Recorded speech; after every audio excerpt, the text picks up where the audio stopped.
আল্লাহ বলছে বান্দা হতাশ হইও না, 90 বছর পরে যদি সমস্ত গুনাহ ছেড়ে দিয়া আমারে ওয়াদা দাও আর করবা না, চোখের এক ফোঁটা পানি ফেলে মাফ চাও, আমি বললাম আমি 90 বছর একসাথে মাফ করে দেব। হতাশ হইও না বান্দা, ফিরে আসো, আমি তোমারে জান্নাত দিতে চাই বান্দা। তুমি নেও বান্দা, নেও। ওয়াসারিউ, বান্দা দৌড়াও আমার জান্নাতের কাছে আসো, নেও বান্দা নেও।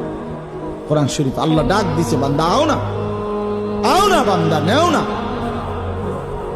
নেও বান্দা, ফিরাইয়া দিও না আমার মতো মালিকের জান্নাত।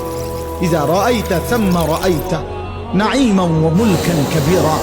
আল্লাহ বলে আমার বান্দা যখন জান্নাতে যাবে তো ঘুরে ঘুরে চোখ ফিরাইয়া ফিরাইয়া সে জান্নাত বারবার দেখবে, আরো বড় আরো বড় আরো বড়, শেষ পর্যন্ত বুঝবে তাকে এক বিশাল সাম্রাজ্য দেওয়া। রাজার মতো চলাফেরা করে।